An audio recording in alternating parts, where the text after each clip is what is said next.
art should comfort the disturbed and disturb the comfortable. Banksy. Art is human legacy. This is what's left behind.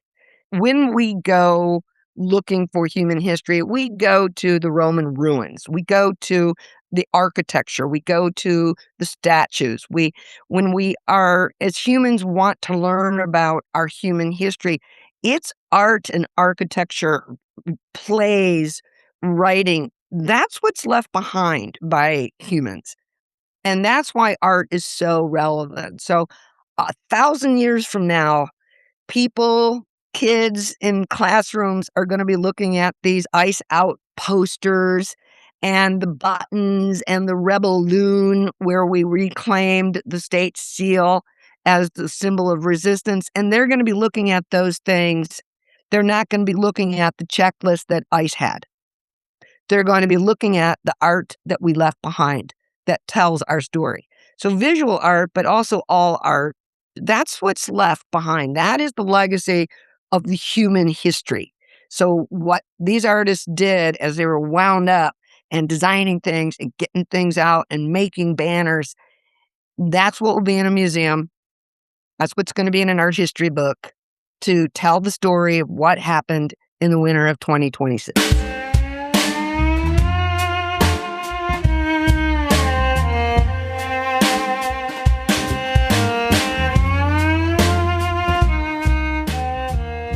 Laura Migliorino is an artist and longtime art professor based in Minneapolis. She has, from the beginning of her long career in art, believed in the power of memory. Now, as Minnesota is thawing out and trying to move forward after a long, devastating winter, she is already focused on remembering. And when you see that small pair of children's shoes on Central Avenue, or the white Crocs on a streetlight pole on Case Avenue in St. Paul, or the woman's flats on Lake Street, or 97 other pairs of shoes throughout the state, they will help you to never forget. I'm Christopher Wurst, and this is Soft Power. Powerful. Soft Power. Powerful stories. Powerful. Soft Powerful. Stories. I did my DNA. I'm 98% Italian. And my Italian-American background has had a huge influence on my life. I was technically born in Cleveland, and at the age of 3, my family moved to Chicago, a place called Chicago Heights, which was heavily Italian, pretty strong mafia, and very ethnically diverse. And I was really, in hindsight, so happy that I met at a young age people who were Puerto Rican, Greek, Polish, Native American, African American. That, I think, was huge in my development in being comfortable around people with differences. So it was hugely important. I grew up in the 60s and 70s in Chicago. That was a very turbulent time when it comes to politics. I was 9 years old for the Democratic Convention in 1968, and then the Sly Stone riot, who's one of my heroes. And I had older siblings. My brother had a draft number. I remember that very specifically. And then as I moved into high school, we used to have walkouts and riots at my high school, which we liked because they would close school and we got to go home. So it was very politically active, and I wasn't aware of how it would influence me later, but it certainly did.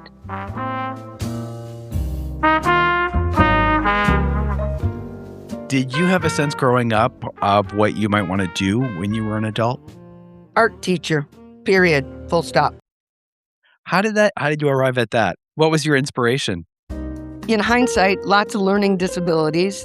Visual artists have a higher rate of learning disabilities when compared with the average, the mean. And so I always gravitated to something in the arts. I tried to do music. My dad was a musician. He had a swing band before he got married. And I did not get the music gene. Others did, but I did not. I got a love of music. And so I kept always just gravitating to the visual arts. I was very lucky. I had very good teachers. I went to a grade school. We had art every week, and I loved it. So I always thought I just want to teach art, and that would be the perfect job for me. I mean, I got fired from Taco Bell. I couldn't make change. I mean, I had So it's sort of like de facto I fell into this, and it worked out to be a spectacular career. When I was in high school in Chicago, my best friend was Cinda, and Cinda and I bonded over a Salvador Dali book, in fact. I was sitting in the lunchroom, and I had the Salvador Dali book sitting there, and Cinda sat down, and she looked at it and said, "Oh my God, I love Salvador Dali." And we became besties. We have a 50th anniversary coming up July 10th. She went off to the University of Minnesota. I stayed in Chicago. I started to come up and visit. I liked it. It was nice. I made friends through her. So then I moved to New York after I finished undergraduate school, and then was looking for graduate programs and decided to go to the University of Minnesota. And that's how I landed there, and in a thriving art community. I was very, very happy with everything that happened. I was lucky.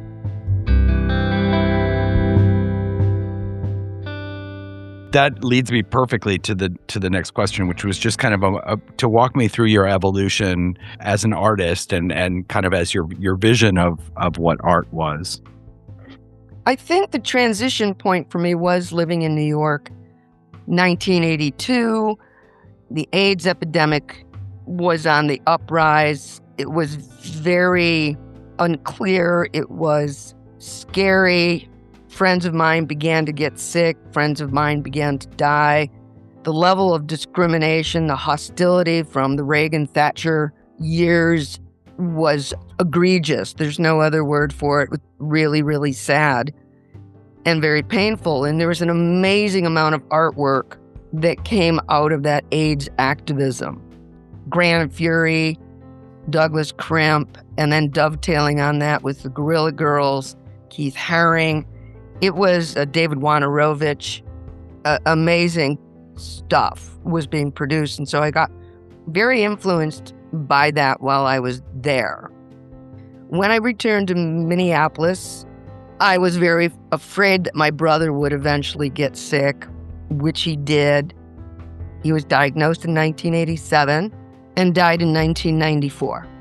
And so, starting with that point, my work became much more politically active.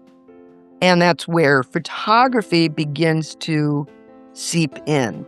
So I started to mine photos from the news that were less than kind, I should put. And that's the big pivot for me, was being in New York at that time and coming back to Minneapolis, going to graduate school, and starting to form those ideas in my head. I'm a steward of history, and I just believe that stories need to be told. And I like to tell them in a way where the imagery is very attractive. I think that's important. I also like to weave in history.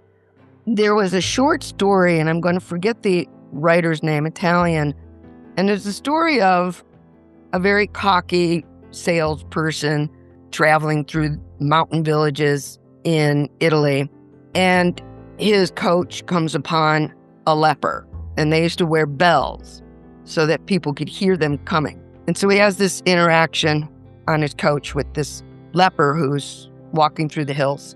He arrives at his town, unpacks, ready to start making some deals, super cocky, and the rumors are already out there that he was infected. And so he arrives and is immediately victimized. Here he goes from being very cocky salesperson, and through the story, he is cast out into the hills with a bell. And I saw that as a metaphor for what was happening with the AIDS epidemic. So the imagery starts to bring in other parts of history, how we as humans responded to plague, how we responded to leprosy, how we respond to diseases, and that fear overtakes our kindness. So the history components come into it, and then I present it through mixed media, text, image, photography, maybe collage, to present the viewer with a story that they can relate to.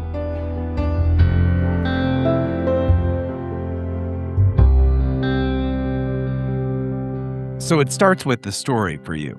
It starts with the story, yes. Always starts with the story. And this is what I learned in undergraduate school. So the Art Institute of Chicago really wanted you to explore different mediums. We weren't supposed to major in anything.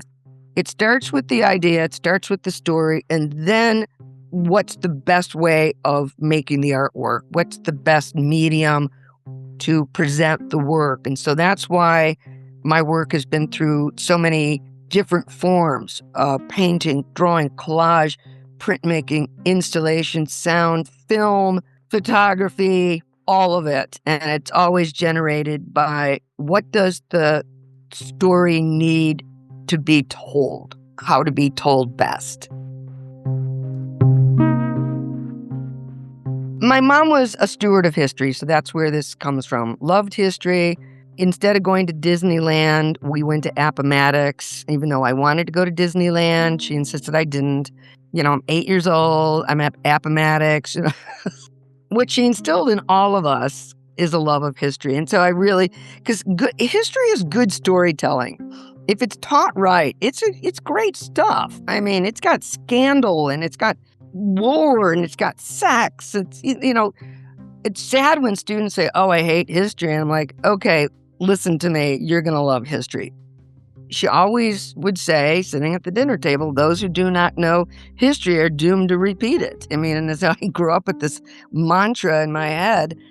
And that's pretty much how I feel about it. I feel like we need to continue to remember. And humans are very complicated people. We are very complicated. Our emotions are very complicated. They're sometimes irrational, oftentimes irrational. And so I feel like, from my perspective, just consistently pushing that narrative of, see, this is what happened once. Let's try and break the cycle to the best of my ability. I'm one person. Some of the most remarkable remembrances that we have are things related to the Holocaust. They're pretty extraordinary.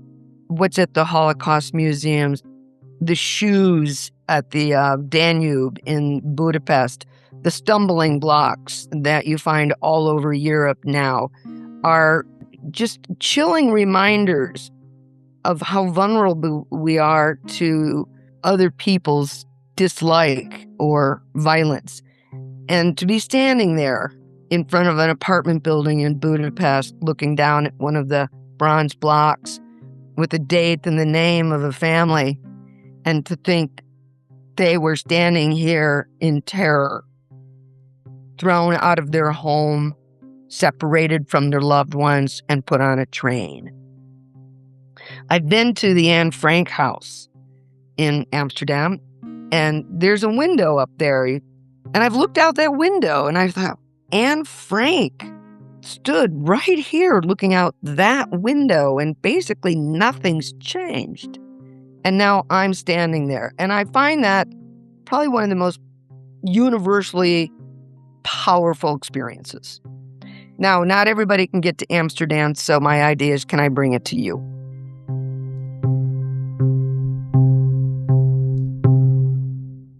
Talk to me a little bit about the shoes on the Danube. It's, again, one of those Anne Frank experiences. It's one of those stumbling block experiences of like, oh my God, these people were lined up along the Danube. Now, I live on the Mississippi River, so I can really relate to being lined up along the Mississippi, being shot and falling into the water. I mean, it's a horrifying idea. And what was interesting about the story is that they asked them to take off their shoes. Now, as we know from other stories, concentration camps, I mean, they took everything. Glasses, shoes, clothing, gold teeth, everything. Here in this particular circumstance, they just said, take off your shoes. So people did, stepped out of their shoes, lined up. As they were shot, they fell into the river, and their shoes were left. Those symbolic shoes created to represent the period of time. So the style is there, men, women, children. And there are just no words to describe experiencing that.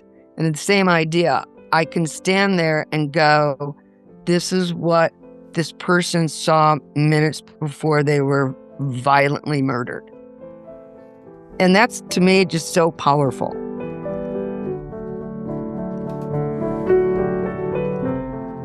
Shoes are very intimate.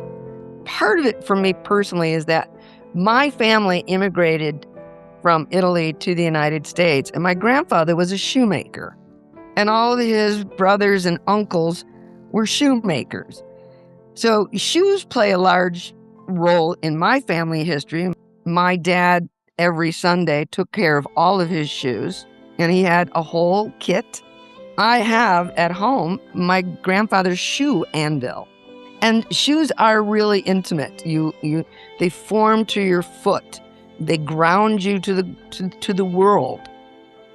And I think it's that intimacy and the idea of standing in someone's shoes. I mean, that's, walk in their shoes. It's kind of one of those mantras. If you're complaining about something as a child, well, walk in their shoes. There are a lot of narratives and metaphors around the idea of being in someone's shoes. And I think that's why the shoe memorial in Budapest, I mean, not only because of the story, but the intimacy of the shoes, and that you're leaving your shoes, or the fact that you could be so violently assaulted that you leave your shoes. And there is actually, I read this, there's actually some kind of physics dynamic that happens when somebody grabs you, you literally do leave your shoes. So there's a lot of universal metaphor. And shoes are something around the world that has some kind of symbolism. In many countries, you take your shoes off before you go in a home. In the Islamic religion, you take your shoes off before you enter the mosque. So shoes are very universal. Lack of shoes is another kind of narrative. Not having shoes is another aspect of the narrative referring to poverty. So shoes are very universal. Everybody can relate to them in some way or another.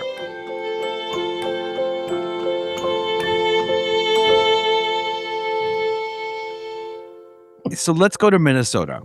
It's a year in Minnesota. And something's been happening in Minnesota. Maybe talk about how the metro surge has affected you. Metro surge was honestly one of the most shocking things. And I'm 66. I'll be 67 in July. So I've lived through a lot. I've traveled around the world. I never thought in my life that I would experience something that felt like the Gestapo.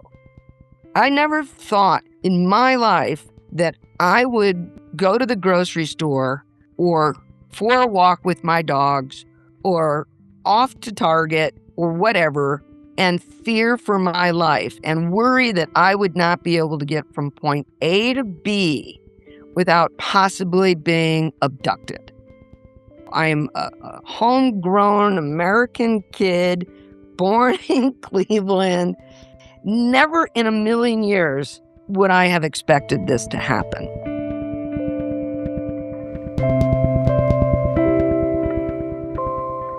And I think that it's lost on people, and it's understandable. It's not a judgment until they hear the day-to-day story of what even somebody like me, white, elderly, just an old lady now, who had to plan my trips to get from point A to point B. I carried a copy of my passport. I carried a whistle. I had friends whose partners carried tags so that they could follow where they were. Every day for 2 months was sheer anxiety. And so it was not only your safety, so you're trying to figure out your safety, your family's safety. Then it was all of the chaos every day. Swarms of unmarked cars or cars that had different license plates on them with 3,500 agents. And each agent had to make 8 arrests a day. Minneapolis is a small town compared to places like New York or LA. There's only 6 million people in the whole state. I just never thought in the United States that somebody could smash into your house, literally take a battery ram, smash into an apartment building, wreak havoc in the building. This happened on Franklin, and then leave this mess. And people are like, you just smashed down our door. Now anybody can come in. We have no security anymore. And then you just leave. And who's supposed to clean this up? That was the day-to-day.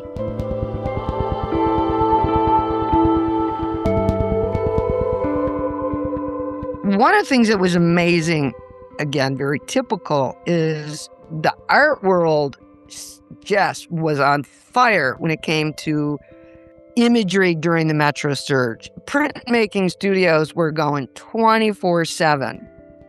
People were designing all sorts of amazing posters and buttons and banners.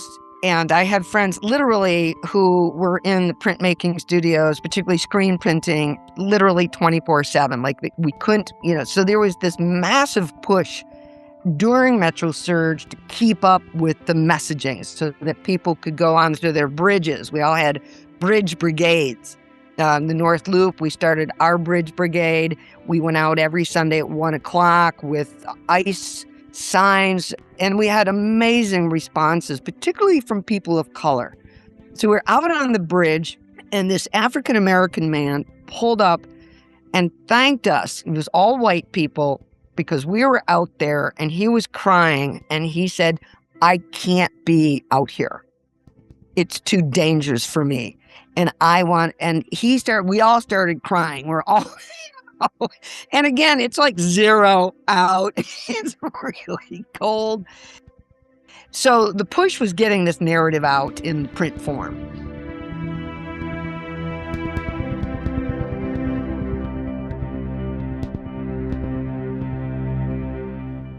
Walk me through the genesis of Ghost Shoes. As an artist, what was the story that you needed to get out, and how is that story going to manifest itself? I started to think ahead to remembrance. And so just basically when Forecast put that out, I was like, shoes, this is what we need to do. And it was a combination of the Budapest experience, the Anne Frank experience, being in someone's shoes, those kind of Holocaust remembrance projects, and the ghost bikes. People may or may not be familiar with them, but they're around Minneapolis. They're all over, and they're white bikes that are mounted or hung or installed where somebody lost their life on a bicycle. And so basically it was just me sitting there, and that's what came to me. It was just kind of aha. The straightforward concept of the Iced Ghost Shoes is to place 100 shoes throughout the state of Minnesota. White shoes to represent where ICE abducted, murdered, harassed, hurt, traumatized residents of the state of Minnesota. Now, the first part of it is the Twin Cities.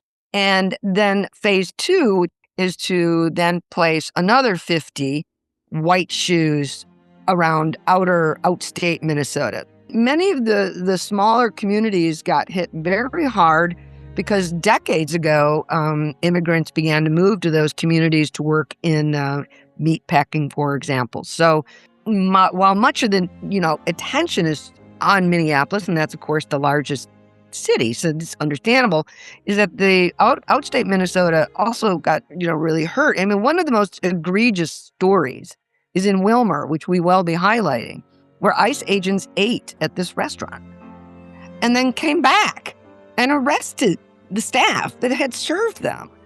Then this is another layer of like, who does this? It's so far out of me as a person, to be so cruel. I just can't understand cruelty, period. That's the basic premise of what we're doing right now with the funding from Forecast Public Artworks and Springboard for the Arts. And our plan is to have all of the shoes placed by the end of August. There was a man named Garrison Gibson. It's public record. His house was battery rammed in North Minneapolis. It's a big video. It was out. They just piled in, no warrant. I mean, much of this is warrantless. That's the thing. I believe in due process. I have no problem. You go to a judge, you get a warrant, you provide evidence, and then, go for it. But you just don't randomly, with no evidence, no warrant, smash into someone's house. This is un-American. To the nth degree. So they did. They smashed in. A woman was inside asking for a warrant, but you have 8-10 agents armed to the teeth, and they arrested this man, Garrison Gibson, and he's been interviewed. He saw the shoes, and now one of the things was very important in placing the shoes is to not put it in front of a particular address. The team that installed North Minneapolis, they moved the shoes to the corner. We don't want to re-traumatize people, so move those. He saw them and he texted me on the Ice Go Shoe Instagram feed and thanked me for the shoes. And that was very powerful. And I wrote back to him that a lot of people wish him luck. And he said, we're moving. We can't live there anymore. Understandable.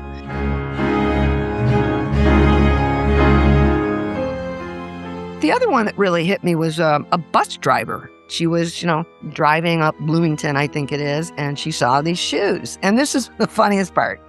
She had a very Minnesota reaction. Somebody lost their shoes. Oh, how nice. They put them up really high so that they could see them if they come back looking for their shoes. That's a very Minnesota thing to do. And then she went, oh my God, it's one of these ghost shoes that she had read about. She said it chilled her and that she had to shake it off so that she could continue driving her bus. And that's exactly, the response of oh my God, that happened here. I'm walking in the same place where this horrible thing occurred. Empathy. The word is empathy. And she probably was already empathetic and probably already aware, but that's going to stay with her. And then she's telling people about it. And that's the narrative. That we have to remember when people are hurt and what humans can do to each other. And let's hope we learn, even if it's in baby steps, we learn to be better people.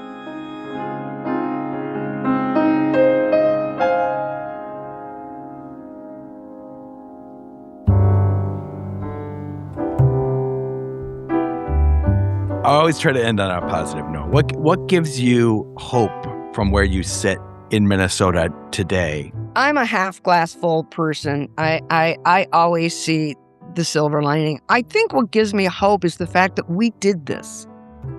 And we did it with grace. We moved these people out, this big block of people.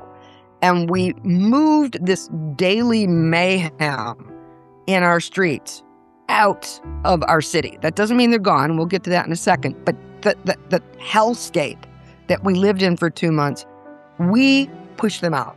And we pushed them out by being consistent, by being calm, by being neighborly.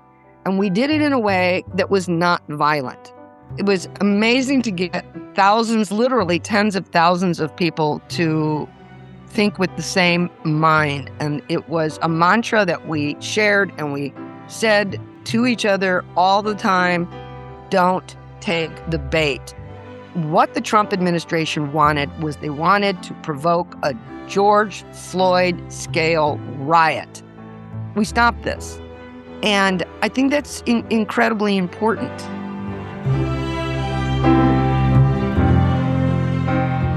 And I think that Minnesota showed people how to push back in a way that not only was graceful and dignified, but actually we had some fun.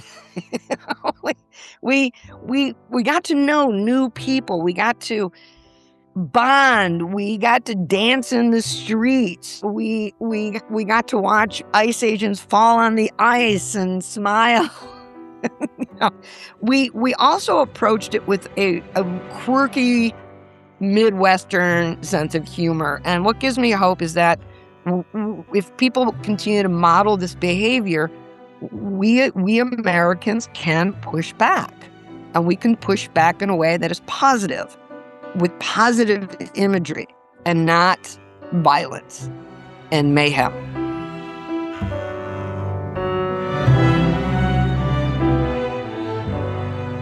Laura E. Migliorino was born in Cleveland and grew up in a Chicago suburb.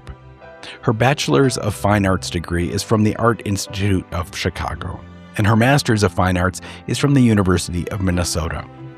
She recently retired from Anoka Ramsey College near Minneapolis, where she was an art instructor for 37 years. She has received Jerome Foundation grants, Minnesota Art Board grants, and various exhibition prizes. She was an affiliated fellow at the American Academy in Rome and a Fulbright Scholar at the British Library in 2022. Her work is in the collections of the Walker Art Center and Weizmann Museum in Minneapolis, the Minnesota Center for Book Arts, and the Warehouse in Atlanta. She has exhibited for over 30 years, and her work has been featured in the Huffington Post, Domus Magazine, the Pittsburgh Post-Gazette, the PBS NewsHour, Dwell, and the Minnesota Star Tribune. Her exhibitions have been held in London, Rome, Minneapolis, New York City, Los Angeles, Sardinia, Chicago, and Michigan. A recent project explores banned books and is a collaboration with the Hennepin County Library System in Minnesota. In 2026, Migliorino received funding from Forecast Public Art and Springboard for the Arts to create Ice Ghost Shoes 26, a remembrance. The project places 100 pairs of white shoes throughout Minnesota, marking locations where ICE murdered, abducted, or traumatized Minnesotans. For more information, check out iceghostshoes26.com or the show notes at softpowerfulstories.org. Thanks as always for listening. If you like what you hear, if you'd like to support us, make sure you like us wherever you get your favorite podcasts. Leave a nice review. You can get in touch with us at softpowerfulstories.org. There you'll also have a chance to find out more about the storytellers, see photos of them in action, find links to their work, etc. My name is Christopher Wurst. I'm the host and producer of Soft Powerful Stories. Thanks for listening.